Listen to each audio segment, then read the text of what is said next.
bonitaradio.net, facebook.com/bonitaradio y en Twitter, bonita-radio.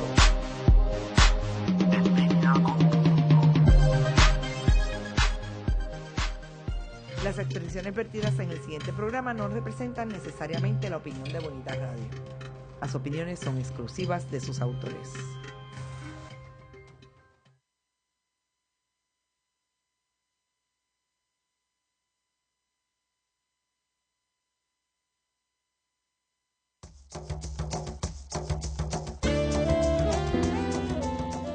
Bienvenidos a Puerto Crítico, un puerto seguro para la crítica, desde el amor y la alegría, desde el compromiso y la solidaridad.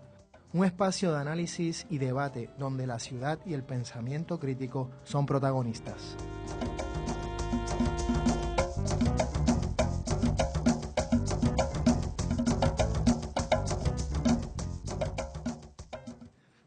Bienvenidas y bienvenidos a Puerto Crítico. Estamos en Red Global por Bonita Radio y en este programa en Red Translocal, ya que les habla Juan Carlos Rivera Ramos, alias Juanqui, desde San Juan de Puerto Rico, y Miguel Rodríguez Casella desde Sydney, Australia. ¿Cómo estás, Miguel?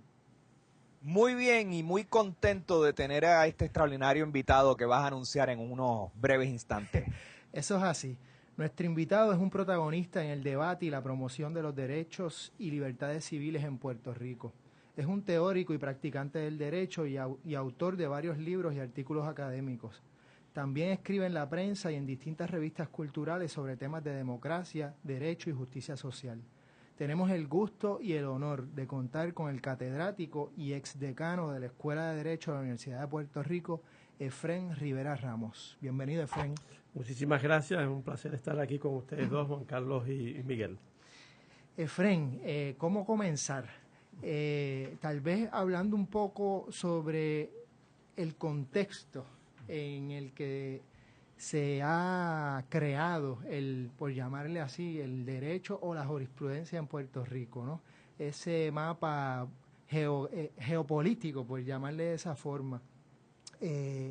Como diríamos, nosotros nos encontramos en un tipo de terreno nubloso entre un sistema judicial federal y uno estatal. ¿Cómo se maneja, digamos, la democracia? ¿Qué posibilidades hay de derecho en este tipo de por llamarle así, cuadrilátero legal? Vámonos por ahí un poco para continuar la discusión. Bueno, es una magnífica pregunta, por supuesto, y compleja. Me parece que habría que empezar por decir que depende de lo que uno quiera decir por democracia y cómo uno entiende la democracia. Si uno entiende por democracia un sistema en el que las decisiones que se toman y que afectan a los miembros de la comunidad son decisiones en las que de alguna forma participan esos mismos destinatarios de las decisiones. Y si uno entiende que las normas que van a regir la vida en la comunidad política son normas, como decía Kant, en las que intervienen sus propios destinatarios, es decir, que los hacedores de la norma son también los destinatarios de la norma. Si entendemos eso como democracia, en principio, porque luego podemos ampliar más la concepción de democracia, pues aquí hay un serio problema, que es obvio, me parece.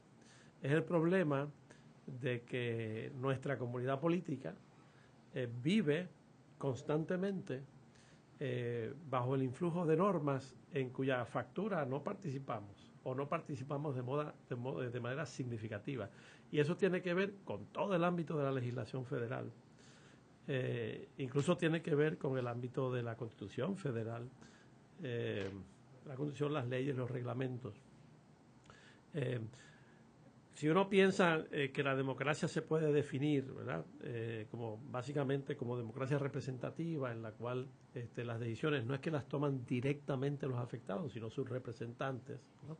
Pues ya aún en esa forma limitada de entender la democracia, Sí. aún hay un problema muy serio, porque todas esas normas se aprueban, todas esas leyes se aprueban sin que nosotros tengamos intervención significativa. En otras palabras, y esto tiene esto tiene una, digamos, una dimensión, a mi juicio, muy profunda. Fíjate que, o fíjense ustedes dos, en 500 años de colonialismo, digamos, nosotros, cuando digo nosotros, digo el pueblo de Puerto Rico, en cierto modo nos hemos acostumbrado a vivir bajo el mandato de normas que no hemos hecho. Eso debe tener un efecto muy profundo en la psiquis colectiva y en el entendimiento que tenemos colectivamente de qué es la democracia. Y a mí eso es lo que me parece todavía mucho más significativo y mucho más serio. El hecho de que una comunidad política se haya acostumbrado con el tiempo a vivir bajo normas que no son de su factura. Entonces, y eso es un planteamiento que está a la raíz de todo planteamiento democrático. Mencioné a Kant porque Kant lo teoriza. Luego hay autores más recientes como Jürgen Habermas, por ejemplo, Sí, cómo no. que es un teórico prominente de la democracia, teórico contemporáneo, que toma esa idea e incluso llega a decir que no hay más norma válida que aquella a la que puedan darle su asentimiento los destinatarios de la norma, aquellos a quien la norma va dirigida. Así que, y para él, eso es el principio democrático básico, ¿no? Básica. Entonces, si eso es así, entonces nosotros tenemos un serio problema de democracia en el país. Claro, lo que sucede es que, y podemos volver luego sobre el tema y sobre qué cosas entonces habría que plantearse y qué cosas hacer. Bueno, claro, lo que sucede es que también el concepto de democracia se le ha puesto apellidos diversos, ¿no? Seguro. A veces, en una cierta tradición se ha hecho equiparar democracia con la noción de democracia liberal. Es decir, la democracia con el apellido en este caso liberal, ¿no? Y en esa concepción de la democracia, pues la democracia también no es solo un problema de participación, sino que tiene una dimensión importante de respeto de los derechos individuales, de los derechos de las personas. Ese es, digamos, lo que el apellido liberal le añade al concepto de democracia. Hoy día también, pues, muchos teóricos de la democracia afirman, quizás influidos por esa noción, afirman que no se puede hablar de democracia sin respeto a los derechos humanos. Es decir, que la democracia no es solo un problema de participación, sino también requiere, como una especie de precondición, que se respeten los derechos humanos, los derechos de todas las personas. Y podemos también elaborar un poco más sobre eso. ¿Cuál es la relación entonces entre derechos humanos y democracia? Entonces, si uno se fía solo en ese aspecto, pues hay quien podría llegar a pensar que en Puerto Rico hay un régimen de derechos civiles, que hay un régimen formal, un régimen de derechos humanos, que incluso podemos hacer reclamos al gobierno de Estados Unidos que nos respeten nuestros derechos individuales, nuestros derechos personales, derechos humanos, lo que hoy llamaríamos derechos humanos. Y alguien puede pensar que porque eso existe, entonces existe un sistema plenamente democrático. Realmente lo que existe es esa dimensión, lo que uno podría decir en el mejor de los casos, porque ahí también uno puede hacer una crítica, pero en el mejor de los casos es que existe esta dimensión de posibilidad de reclamar ciertos derechos humanos, ¿verdad? Tanto a nivel local como a nivel federal, pero uno también tendría que decir que la democracia no se agota con eso, que es mucho más amplio que eso, que a lo que se aspira, entonces es un sistema político en el que ocurran las dos cosas, en el que ocurra, por un lado, el respeto a los derechos humanos y por otro lado, las posibilidades de plena participación de los afectados por las normas en el proceso de elaboración, generación, producción, adopción, aprobación de esas normas, ¿verdad? Y en ese sentido, aquí hay un serio problema, como ya había dicho. Así que ya la democracia puertorriqueña viene afectada de raíz de ese defecto cardinal, vamos a decir. Por más que uno pueda decir que puede reclamar de ciertos derechos humanos en los tribunales, etcétera. Como si encarnáramos, digamos, las órdenes de otros, de toda la historia, un poco hablando de esa psiquis colectiva. Incluso los propios derechos individuales que se reconocen son derechos pensados, diseñados, elaborados por otros. Que no está mal, porque muchos de esos derechos son cosas buenas, positivas, que incluso si nos pusieran a nosotros a también elaborarlo, lo haríamos, como hicimos parcialmente el caso de la adopción de la condición de Puerto Rico, donde existen derechos parecidos, incluso derechos mucho más adelantados que eso, ¿verdad? Pero falta esta otra dimensión importantísima que tiene que ver con ese proceso en el que uno se da sus propias normas. Miguel. Sí, no, quisiera moverme a otro aspecto, habiendo reconocido el pecado original de nuestro sistema de derecho, de nuestra fundación constitucional. Quisiera moverme a algo quizás más pueril, pero igual de serio, y es el tema de la confianza en el aparato mismo de la justicia, digamos en la infraestructura de la justicia. Y sabemos pues que los medios de comunicación impulsan mucho pues lecturas dramáticas, escándalos diarios entre nuestros jueces y demás. Y recientemente pues ha surgido un escándalo, digamos, de naturaleza mayor en la región oeste, que deja ver cómo fuerzas colusivas de nuestra vida política y económica pues secuestran, entre comillas, fiscales y jueces para sus intereses o viceversa. Estos fiscales y jueces, buscando adelantar sus propias carreras y demás, pactan con fuerzas externas al derecho mismo, con ciudadanos con acceso privilegiado a esas negociaciones en cuartos oscuros. Entonces, ¿qué efecto práctico tiene esa creciente erosión de la confianza en nuestra democracia? ¿Qué efecto práctico, digamos, tiene esto en el ejercicio cotidiano de la justicia? Bueno, fíjate, Miguel, me parece que esto también hay que conectarlo con esta idea de los derechos, por un lado. Por otro, hay que conectarlo con la siguiente consideración, y es que, por las razones que sean, ¿no? Razones históricas, nosotros hemos diseñado, y cuando digo nosotros, digo la comunidad política puertorriqueña, al igual que otras comunidades, al igual que ocurre en Estados Unidos y en otros lugares, hemos diseñado un sistema para el reclamo de los derechos que tenemos o que se nos deben reconocer, también un sistema para dirimir nuestros conflictos y nuestras controversias, las controversias entre los ciudadanos, entre las personas privadas y también las controversias entre el Estado y los ciudadanos.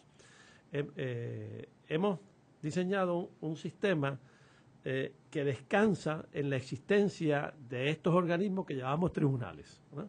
Entonces, cuando se nos violan nuestros derechos, puede haber varias maneras de tratar de vindicar esos derechos, pero en última instancia tenemos que acudir a los tribunales. Cuando hay otro tipo de controversias, inclusive cuando la gente quiere solucionar problemas que tiene, una pareja que se quiere divorciar, controversias sobre quién tiene la custodia de los niños, controversias sobre si un hospital le dio a un paciente el tratamiento debido o no y le causó mayores problemas y entonces el paciente le reclama al hospital. Esa controversia, todo eso termina en los tribunales de una forma u otra, ¿verdad? Ese es el sistema que hemos diseñado. Entonces, si eso es así, entonces los tribunales afectan a la gente cotidianamente. No hay nada más que hacer, no hay nada más que irse a cualquiera de las salas de justicia en Puerto Rico, en cualquier lugar del país, ¿verdad? En cualquiera de las regiones judiciales del país, para uno ver esos edificios llenos de gente, esperando que un juez le resuelva un caso, esperando a ver cómo se resuelve su situación. No hay nada más que ver eso para uno darse cuenta de cómo esto afecta cotidianamente a la gente, ¿no? No es una cuestión abstracta, es una cuestión que todos los días, o sea, todas las semanas hay miles de personas que acuden a los tribunales a ver si se les resuelve el problema que tienen de alguna forma, ¿verdad? Y entonces también hemos diseñado un sistema en el que ponemos una persona allí, un hombre o una mujer, al que llamamos juez o jueza, que es la persona que tiene que decidir en última instancia cómo se resuelve el asunto, ¿verdad? Entonces, para que eso funcione y para que la gente acepte las decisiones y para que la gente pueda sentir que de alguna manera se le ha satisfecho su reclamo, que de alguna manera se le ha atendido, que de alguna manera se le ha hecho justicia, tiene que haber una gran confianza en ese sistema y tiene que haber una gran confianza en esa persona que se ha puesto allí para que resuelva a nombre de toda la comunidad, resuelva el asunto o ayude a resolver el asunto, ¿verdad? Así es como hay que verlo en términos cotidianos, en términos prácticos, en términos concretos. También no hay que olvidar que parte de esos reclamos tienen que ver con acusaciones que se le hacen a los ciudadanos por parte del Estado, que les atribuyen haber violado la ley o haber cometido un delito, y entonces los llevan allí, no es que quieren ir, es que los llevan, y a veces a la fuerza, porque no quieren ir, y entonces hay que tomar decisiones sobre eso. Bueno, para que eso pueda funcionar, tiene que tener un alto grado de legitimidad. Y legitimidad yo la veo en dos sentidos, digamos, legitimidad en un sentido sociológico, que lo que quiere decir un alto grado de aceptación por parte de la ciudadanía de que eso es un proceso válido. Y dos, legitimidad en el sentido normativo, que yo digo, es decir, legitimidad en el sentido de que esos procesos que allí se dan y esas prácticas que allí ocurren, de alguna manera se ajustan a unos principios y a unas normas que nosotros hemos aceptado como las normas válidas para aplicar en todas esas situaciones. O sea, es legitimidad en esos dos sentidos, ¿verdad? Entonces, cuando uno ve un alto nivel de corrupción, cuando uno ve que se suceden los incidentes de corrupción en la judicatura, cuando uno percibe que el juez o la jueza que está allí realmente no es imparcial, que no quiere decir que no es neutral, no es que tenga que ser neutral, imparcial es otra cosa, porque en algún momento le tiene que dar la razón a alguien. Imparcial quiere decir que va a mirar eso que se le plantea con un grado de imparcialidad, de objetividad y ateniéndose a lo que el derecho y la justicia requieren, y entonces tomar la decisión que mejor se ajuste a las circunstancias. Bueno, cuando se ve que eso no ocurre o que con demasiada frecuencia esas decisiones pueden estar influidas por amiguismo, por prejuicios, por partidismo político, por otro tipo de consideraciones que son consideraciones espurias que no deben intervenir en el proceso, entonces la gente pierde confianza en ese sistema. Si se pierde confianza en ese sistema, pues se ha erodado la legitimidad. Si se ha erodado la legitimidad, entonces nos hemos quedado sin las reglas del juego y sin el equipo para jugar el juego y sin las circunstancias adecuadas para que el juego se perciba como un juego justo, ¿verdad? Así que eso me parece que es uno de los efectos primeros, ¿no? y más dramáticos de este tipo de incidentes que vemos que se suceden en la prensa. A veces se quiere decir que son incidentes aislados, etcétera. El informe reciente que se publicó en la prensa demuestra que no son tan aislados, es decir, que ha habido un alto número de incidentes en los últimos años. También hay que decir, para dar el cuadro completo, que en todos esos casos son incidentes que llegaron a la atención del Tribunal Supremo o de la Oficina de Administración de los Tribunales y tomaron alguna acción. Si la acción fue la más adecuada o no es otra cosa. hay una percepción también de que sí, se investiga, se radican las querellas, se investiga, se llega a una determinación, pero luego las sanciones son realmente bastante leves. A veces no pasan de una amonestación. Tampoco se le da la importancia que ameritaría, porque a la luz pública salen 3 o 4 casos, pero hay muchos otros casos de los que no se sabe, solo lo saben internamente la administración de tribunales. Pero de todas maneras, lo que sí sabemos es que hay demasiados casos de esa naturaleza, y eso termina erodando la confianza ciudadana en el sistema de justicia, ¿no? Si es el mejor sistema de justicia o no, ese es otro debate, ¿no? Si se podría organizar de otra manera, ese es otro debate, sobre lo que también podríamos hablar. Con eso regresamos en unos minutos a Puerto Crítico. Cultureate. La cultura del mundo tiene su espacio en la red. Escucha las múltiples voces de la diversidad. Entérate de lo que no sabías y cuéntanos lo que no sabemos. Una revista cool y cultural. Cultureate, todos los jueves a las 5 de la tarde por Bonita Radio. En línea con tu mundo.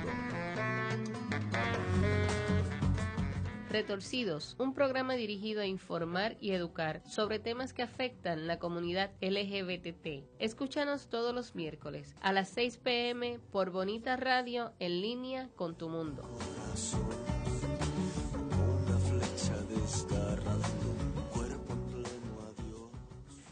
Y regresamos a Puerto Crítico con Efrén Rivera Ramos, hablando de democracia, derecho y esferas públicas.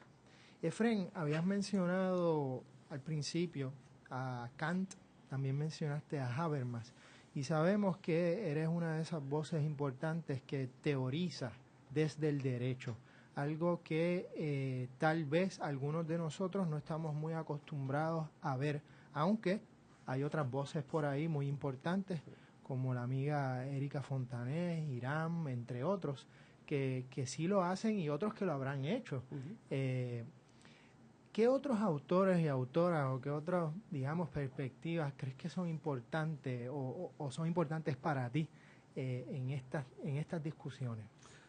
Bueno, me parece que lo has planteado bien. Es decir, ¿qué perspectivas han sido importantes para mí? Correcto. Porque otra gente puede pensar que son otras, ¿no? Claro. Bueno, mira, en mi caso, a mí siempre, desde que empecé a estudiar Derecho, pues me interesó ver el derecho críticamente. Mi formación previa en bachillerato fue en ciencia política, en filosofía política, de modo que ya traía esas preocupaciones. Cuando fui a hacer mi maestría, digamos, Estados Unidos, da la casualidad que yo llegué en septiembre a hacer la maestría y en ese verano antes se había celebrado la primera conferencia de estudios jurídicos críticos en Estados Unidos. Era un grupo... La primera, en 1977. Era un grupo de jóvenes, sobre todo jóvenes profesores de Derecho y algunos abogados en la práctica, sobre todo involucrados en temas relacionados con derecho y pobreza, en temas relacionados con la prestación de servicios legales a grupos marginados, temas de derechos civiles, o sea, ahí justicia social. Justicia social en general, y ahí hubo una convergencia importante entre los académicos y los practicantes. Celebraron esa conferencia en el 77, en el verano del 77, y regresaron a sus universidades, a sus facultades de Derecho, energizados, virados.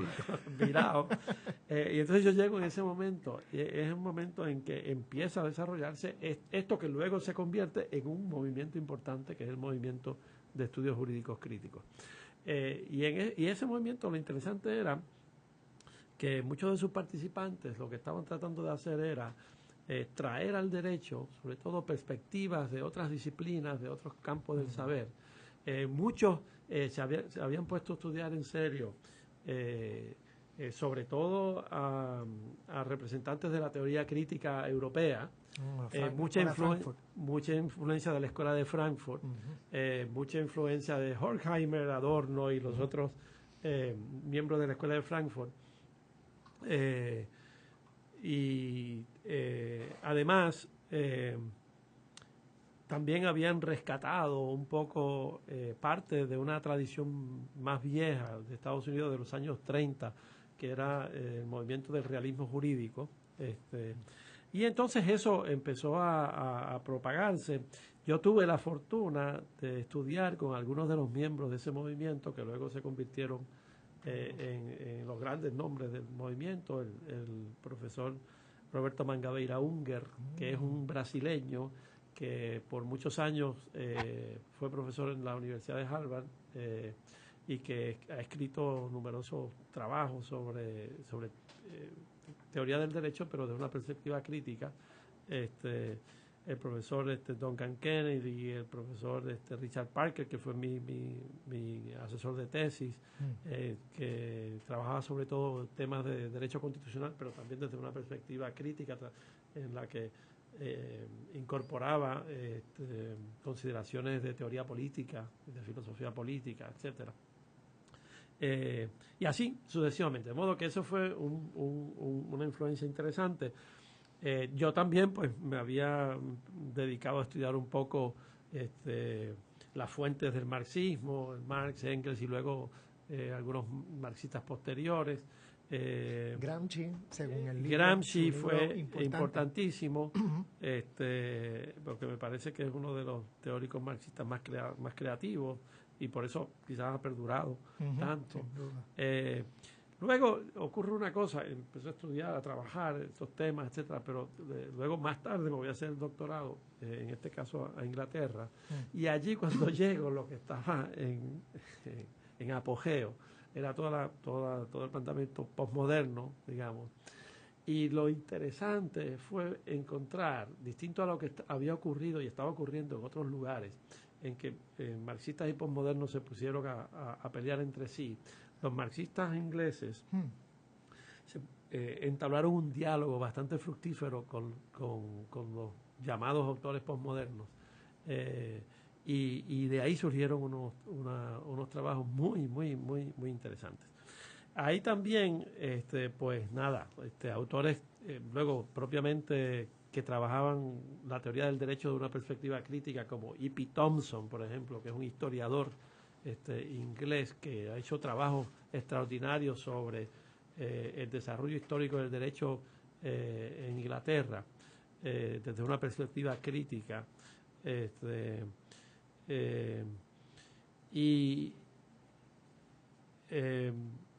También entre los autores que se han asociado con el postestructuralismo, el posmodernismo, etcétera, importante, gente que sí se ha dedicado a estudiar el derecho desde esa perspectiva. Derrida tiene un trabajo extraordinario sobre, se llama La fuerza del derecho, donde él trata de hacer un estudio de la relación entre el derecho y la justicia desde su perspectiva. Luego, por supuesto, Foucault, que como sabemos pues también se ocupa de temas jurídicos, aunque no necesariamente directamente, a veces de forma más oblicua, más incidentalmente, pero tiene un trabajo poco conocido, poco conocido en Estados Unidos y porque nunca se ha traducido al inglés, que es La verdad y las formas jurídicas, que es un libro que recoge una serie de conferencias que dio en Brasil, y que es un libro muy interesante, y que también pues uno lo puede vincular con el otro trabajo de Foucault, como Vigilar y Castigar, que también que tiene que también ver con el tema de las prisiones, etcétera. Y luego hay toda una serie de en términos de una perspectiva sociológica del derecho, a mí me parece me ha sido muy útil pues todo el planteamiento de un sociólogo como Pierre Bourdieu, porque él también se ocupó específicamente del tema del derecho. Tiene un ensayo también largo publicado en Estados Unidos que se llama La fuerza del derecho, The Force of Law. ¿Sí? Entonces, así que hay todos estos autores que me parece que son autores que han nutrido mi... Mencioné a Habermas. Habermas es muy importante para el tema de la legitimidad, porque ha trabajado mucho el tema de la legitimidad, sobre todo en las sociedades contemporáneas. Y luego hay un autor que se conoce poco fuera de Europa, se conoce un poco en América Latina, no se conoce para nada en Estados Unidos, que es Luigi Ferraioli, que es un jurista italiano, que es probablemente uno de los principales teóricos del derecho europeos en este momento, y que ha hecho mucho trabajo sobre el tema del constitucionalismo, pero visto desde una perspectiva crítica, ¿no? Así que todos estos son autores que nutren, ¿verdad? Lo que uno va analizando y descubriendo. A mí me han ayudado, yo supongo que a otra gente también les puede ayudar, ayudar. Sin duda alguna. Con ese arsenal teórico, vámonos a una pausa rapidita y regresamos a Puerto Crítico. Soy el licenciado José Ariel Nazario y les invito todos los miércoles a las 10 de la mañana a escuchar el análisis legislativo único, política, sociedad, economía y temas de actualidad de nuestra realidad puertorriqueña. Recuerde, la previa, todos los miércoles a las 10 de la mañana por Bonita Radio, en línea con tu mundo.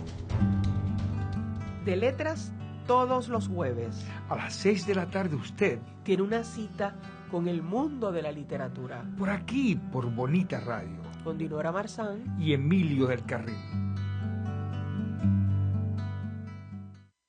Y regresamos a Puerto Crítico con Efrén Rivera Ramos, hablando de democracia, derecho y esferas públicas, que también es habermesiano, por cierto, un término popularizado por Habermas. Miguel. Sí, quiero combinar dos preocupaciones, pero van en una línea en la línea de lo que presentaste ahorita o dejaste en hold, que es la idea de otro sistema de justicia y cómo eso sería otro debate. Entonces pienso en dos temas aquí importantes que quisiera traer a la conversación.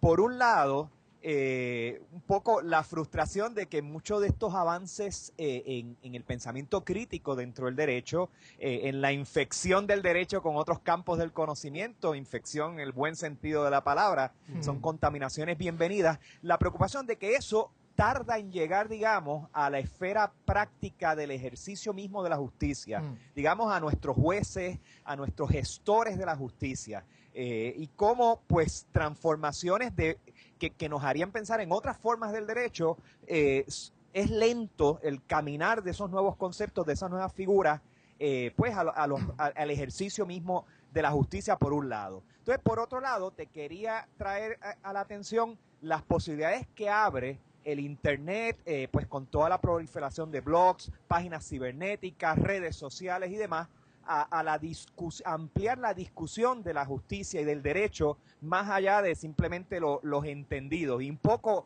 cómo contribuiría, pienso yo, a atajar ese problema esencial de falta de democracia o ese desperfecto o pecado original en nuestra democracia. Aquí sí que la pregunta es combinada. Por un lado, ¿cómo hacer que esa revolución del pensamiento crítico llegue al día a día del ejercicio del derecho? Y si en efecto la discusión se abre o se ha beneficiado de la presencia del Internet y los mecanismos que abre para nuevos foros de debate y reflexión. Sí.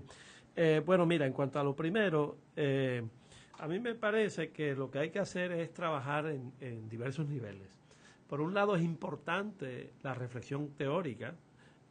No creo que podamos dejarla de lado, y eventualmente percola, ¿eh? Todos sabemos que eventualmente, pues, muchas de estas ideas que se discuten a nivel filosófico, a un nivel de abstracción mayor, que se dan o en las universidades o en otros foros, eventualmente pueden terminar percolando, ¿no? Y ese proceso yo creo que hay que seguirlo fomentando, pero también me parece que hay que trabajar al nivel, digamos, de la práctica concreta del derecho, y en este sentido me parece que, pues, los operadores del derecho por un lado, no solo ellos, pero por ahora voy a hablar de ellos, los operadores del derecho en la práctica cotidiana podemos ir tratando de empujar, ¿verdad?, nuevas nociones, nuevas formas de ver el derecho y de ver la práctica jurídica. Y eso pues también debe en algún momento tener algún efecto. Es más difícil, es más trabajoso, también es lento, ¿no? Porque de lo que estamos hablando no es solo de normas, ni de ideas, ni de entendidos. Estamos hablando también de relaciones que se establecen en el campo específico del derecho, como decía Bourdieu, ¿no? De ese campo cultural del derecho, sino además de una serie de prácticas, de lo que se hace cotidianamente en los tribunales, lo que se hace cotidianamente, lo que hacen cotidianamente los policías con la gente, lo que se hace cotidianamente un abogado con sus clientes, digamos, en su oficina. O sea, hay una serie de prácticas que se dan todos los días, y sobre esas prácticas hay que reflexionar y esas prácticas hay que tratar de transformarlas también, ¿verdad? Así que son varios niveles de intervención, yo te diría, y uno no excluye lo otro. Yo pienso siempre en el concepto de práctica reflexiva. Es una práctica que no es que se hace habitualmente, que no es que se hace así como mecánicamente, sino que es una práctica que se hace desde la reflexión, reflexionando uno continuamente sobre esa práctica. Por otro lado, la reflexión no puede ser una mera especulación abstracta, sino que también tiene que ser una reflexión, la reflexión teórica, que se vuelca sobre las prácticas, ¿verdad? Y es a partir de esas prácticas que se hace la reflexión teórica. Así que yo creo que es un encuentro entre reflexión y práctica, que es lo que hay que promover. Es lo que hay que promover en los estudiantes de Derecho, es lo que hay que promover en las clínicas de Derecho, es lo que hay que promover en las oficinas de los abogados, es lo que hay que promover continuamente. Ahora, no solo entre los operadores del derecho, y aquí voy un poco a tu otro planteamiento que me parece que está implícito en lo que dices, y es que de alguna forma debemos procurar que el derecho no sea una cosa solo de los entendidos, como tú dices, ¿verdad? Sino que también las comunidades, la gente común y corriente, se apropie del derecho, en el sentido, no porque se van a convertir en expertos, que manejan con gran sofisticación todos los términos jurídicos, aunque hay algunos que lo hacen, pero y a veces con mayor precisión que los abogados. Pero no es en el sentido más básico de ubicarse ellos frente al derecho, frente a esa noción de que yo tengo derechos, ¿eh? ¿Cómo se ubica la persona común y corriente? ¿Y qué hace con esa noción? ¿Qué hace una vez se hace consciente? En otras palabras, una vez se convierte en sujeto de derecho, en el sentido de tener conciencia de que tiene derechos, ¿qué hace con eso? Y cómo se organiza para reivindicar sus derechos, ¿no? Y cómo hace incluso para romper las formas tradicionales en que se maneja el asunto de los derechos.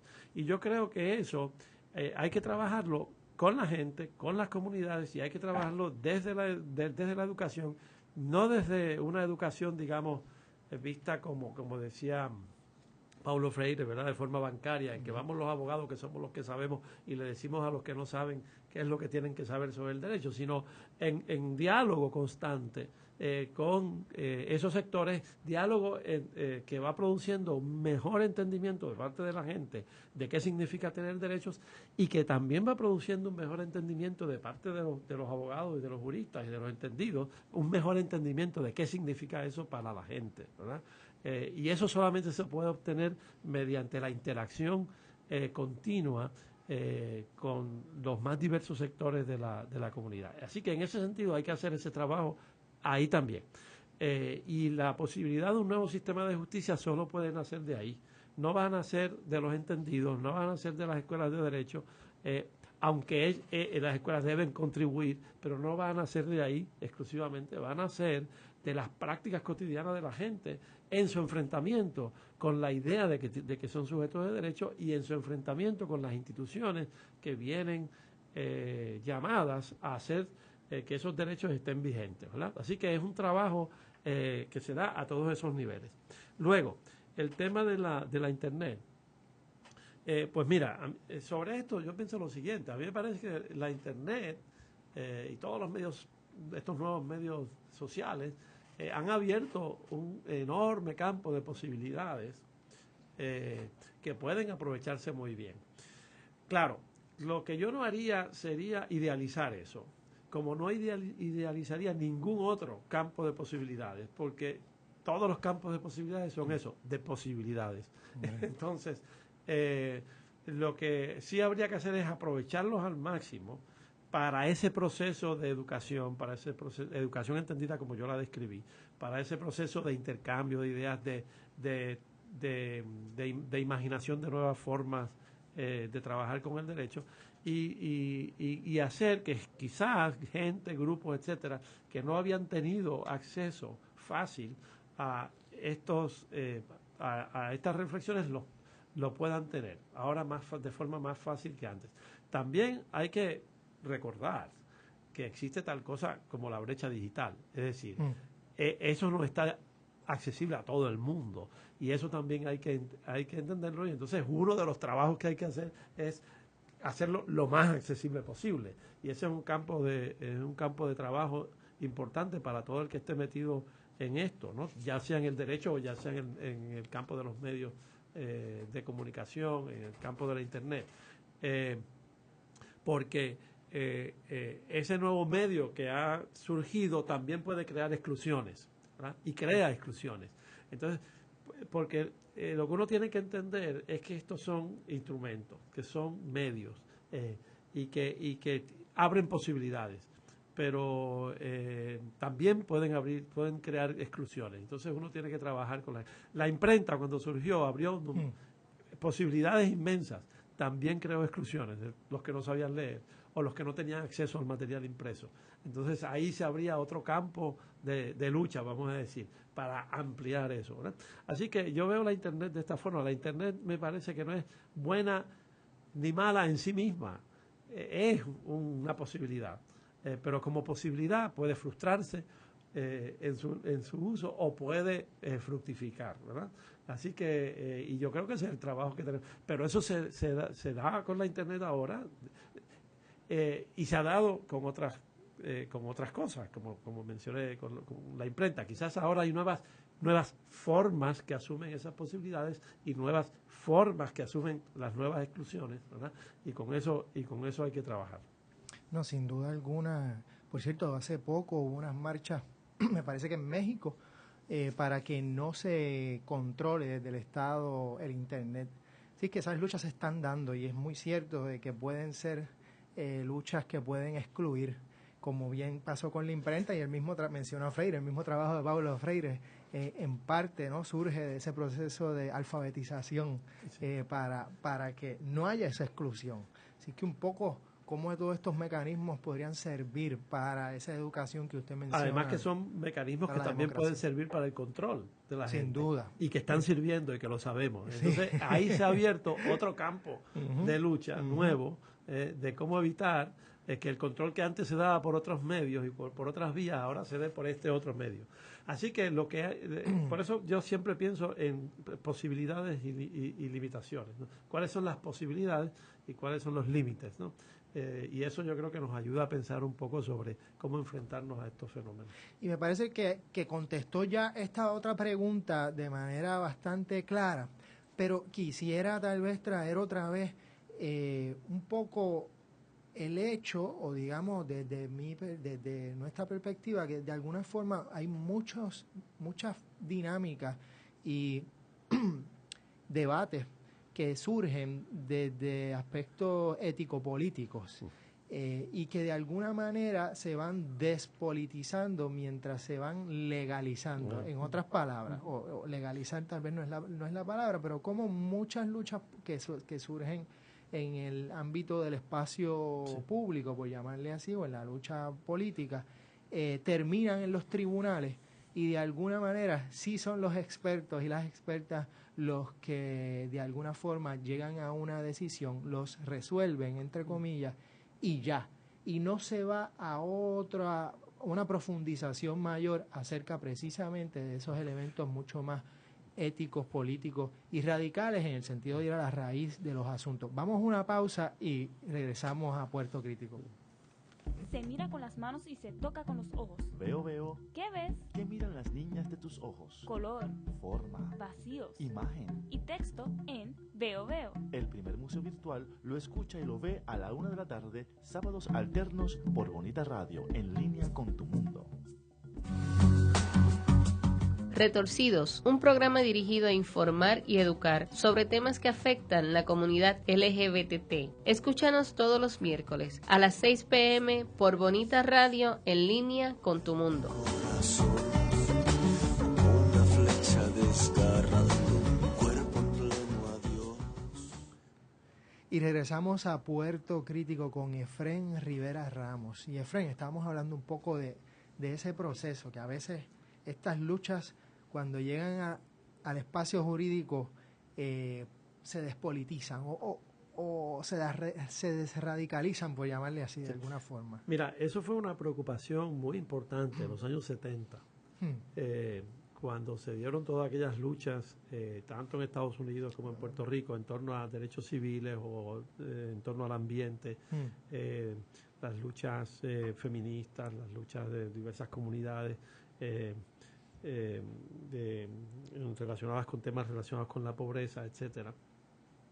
Esto se debatió, este tema se debatió, porque se veía exactamente eso, que a veces uno veía que una comunidad se organizaba, empezaba a desarrollar cierta capacidad de incidencia política, pero luego cuando el asunto se llevaba al tribunal, se desmovilizaba la comunidad y entonces todo quedaba en manos de los abogados y del tribunal y de los jueces, y eso conducía a un proceso de desmovilización, que lo que tú llamas también de despolitización, ¿verdad? Y en ese sentido, pues también, si uno quiere, utilizando un concepto de alienación, en ese sentido, el problema entonces se pasaba a los expertos. Y entonces los realmente afectados un poco quedaban desvinculados y quedaban a la espera de la solución. Entonces, y eso se discutió mucho, los abogados y abogadas muy involucrados en este tipo de lucha tuvieron que pelear con eso y tenían que plantearse cuál era su rol. Nosotros, digo nosotros, porque yo vengo de ahí, de esa experiencia, tendríamos siempre que estar planteándonos cuál es nuestro rol aquí. O sea, nosotros no podemos suplantar a la comunidad. Nosotros somos un recurso, digamos, de la comunidad. Pero la protagonista es la comunidad, ¿verdad? O el grupo de que se tratara. Podemos hablar de comunidad en términos diversos. Seguro. Así que eso es muy importante. ¿Por qué? Porque muchas veces, tan importante como el resultado es el proceso, porque el proceso conduce a otro tipo de resultados, que puede ser el empoderamiento, que puede ser una mayor conciencia, el desarrollo de una mayor conciencia, que puede ser el desarrollo de capacidades para enfrentar otros problemas que tenga la comunidad después. Eso es valiosísimo, a veces más que el resultado concreto en la controversia concreta. Entonces eso puede perderse si todo se deja en manos de los expertos, ¿verdad? Así que eso es muy importante. Es verdad que eso ocurre y ha ocurrido en el pasado, ocurre en el presente y puede volver a ocurrir en el futuro. Entonces yo creo que los abogados, abogadas o trabajadores jurídicos, porque no tienen que ser abogados, hoy cada día vemos que se puede incorporar gente que trabaja con estos aspectos, y no necesariamente son abogados, pero sí trabajan en el campo jurídico junto a los abogados, pues deben tener conciencia plena de cuál es su rol ahí. Y de cuál es su función, y no pueden sustituir a la comunidad. Y la experiencia de la organización colectiva y del trabajo colectivo no puede ser sustituido por el trabajo en los tribunales. La mejor manera de verlo es que el trabajo jurídico en los tribunales o en las agencias administrativas, que también, o en otros, o en la legislatura,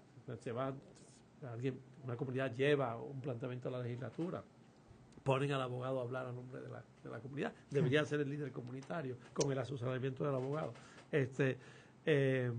Pues lo que hay que entender es que eso es un recurso más. Claro. Como lo es pues el uso de los medios de comunicación, como lo es la educación, como es todas estas otras cosas son recursos que tiene esa comunidad para echar adelante sus reclamos, ¿verdad? Y defender sus intereses. Y no puede dejar que ninguno de ellos, ¿verdad? Sustituya el objetivo primordial y el trabajo primordial que es de la comunidad, ¿no? Es como si una comunidad fuera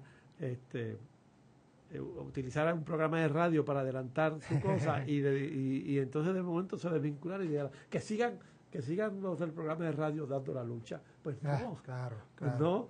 Digo, no sé si el ejemplo es la analogía vale, pero lo que te quiero decir es que esto lo que hay que verlo es como un elemento más, que no puede convertirse en el principal, ¿no? Y así es como yo siempre lo he visto y como lo veo. Miguel, nos quedan unos minutitos. ¿Alguna otra pregunta para ir cerrando? Sí, tengo un pregunta, y es un poco el juego que se da en Puerto Rico entre pues dos sistemas de justicia que en principio pues son parte de una misma construcción, el sistema federal versus el sistema estatal nuestro. Y me refiero a dos ámbitos, digamos, de discusión.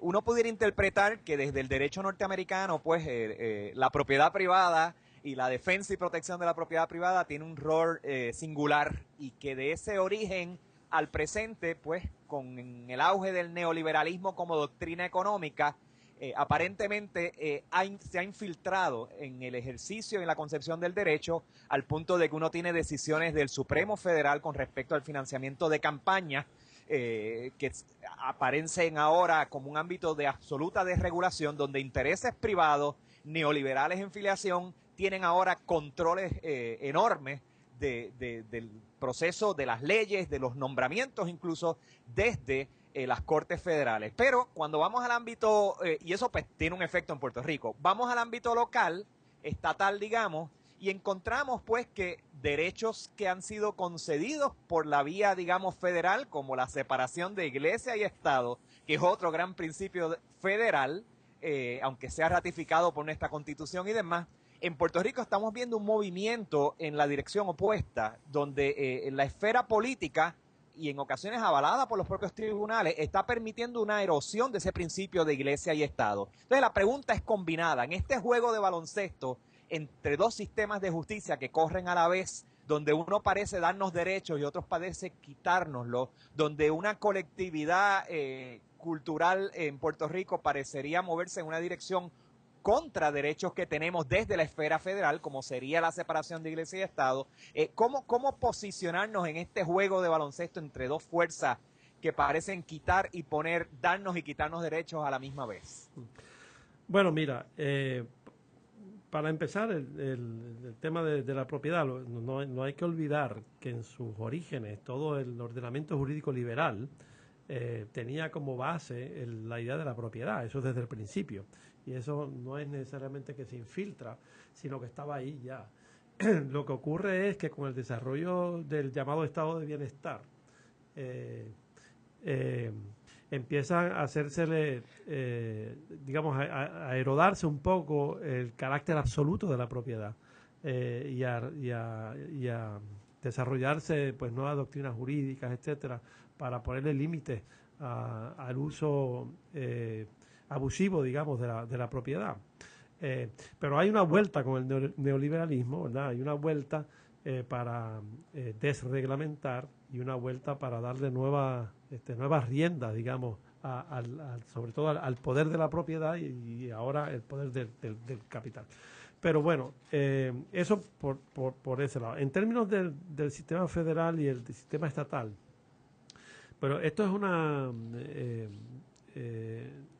un asunto que es bastante característico, ¿verdad?, del sistema federal de Estados Unidos, donde siempre, desde sus orígenes, ha habido esta tensión entre lo que se logra a un nivel y lo que se logra o se pierde en otro nivel. Y esto ha variado históricamente, ¿verdad? Ha habido momentos en que en el nivel federal ha servido, digamos, de recurso para algunos movimientos, como movimientos de derechos civiles, que los logros son a nivel federal básicamente. Y en contra de lo que muchos estados querían, ¿verdad? Incluso se tuvo que movilizar el ejército para poner en vigor la decisión del Tribunal Supremo de Estados Unidos en el caso de Brown versus Board of Education sobre la segregación racial en las escuelas. Pero ¿qué ocurre? Lo que ocurre es que, como sabemos, el Tribunal Supremo de Estados Unidos tiene un giro hacia el conservadurismo con la Corte Rehnquist, ¿verdad? Y entonces cuando eso empieza a suceder, que esa corte incluso empieza a recortar el alcance de los mismos derechos que había reconocido esa misma corte antes bajo el presidente Warren, ¿verdad? Entonces surge todo un movimiento en Estados Unidos de utilizar los sistemas de justicia estatales para adelantar causas que no iban a encontrar acogida a nivel federal, ¿verdad? Entonces se vira ahí la tortilla. Entonces, ahora hay un tribunal que está bastante dividido, con un voto en el medio que es el de juez Kennedy, que fluctúa de un lado a otro, de una mayoría a otra, dependiendo del asunto, ¿verdad? Y entonces él, básicamente su voto es lo que ha hecho posible las decisiones más recientes que tienen que ver con derechos de la comunidad gay, etcétera, como en el caso del DOMA. Pero a la misma vez están dando a nivel de los estados dos procesos que parecen contradictorios, porque en algunos estados, y eso depende de la configuración política del estado, en algunos estados hay movimientos para restringir derechos. Pero los adelantos de la comunidad gay en Estados Unidos, muchos de ellos se han dado a nivel estatal. Con decisiones, por ejemplo, de algunos tribunales, como el Tribunal Supremo de Massachusetts, a favor del matrimonio gay, por ejemplo, y otros o las legislaturas de algunos estados. De modo que no es homogéneo. Lo que está ocurriendo es que hay diversos escenarios y diversos campos de batalla donde estas cosas se están dando, y una tensión entre esos dos niveles, entre esas dos esferas, ¿verdad? Pero esto ha sido así siempre. Lo que hay que hacer es, me parece, que siempre estar atento a ver por dónde es que se va moviendo la bola, ¿no? Y por dónde es que están las tendencias. Y de hecho, la gente que se organiza en Estados Unidos en torno a distintas causas siempre están pendientes de cómo es que se dan estos cambios de movimiento, estos cambios de viento, vamos a decir, en la atmósfera jurídica de Estados Unidos, ya sea a nivel federal o a nivel estatal. Y sin duda alguna el derecho también es político, es decir, es un campo de batalla y hay que luchar para precisamente profundizar esas capacidades democráticas para tener una vida mucho más justa, libre y solidaria. El tiempo es relativo y como esto ha sido un manjar, el tiempo se nos fue muy rápido. Y no duramos 53 minutos, sino 1 hora. Y pudiéramos estar aquí 3 horas y 4, pero lamentablemente no se puede. Efraín, muchísimas gracias por estar con nosotros. Muchísimas gracias a ustedes, encantado de estar aquí. Gracias, Miguel, y gracias, Natalia, por ser nuestra técnico, como siempre, Natalia Suárez. Hasta la semana que viene en Puerto Crítico. Muchas gracias.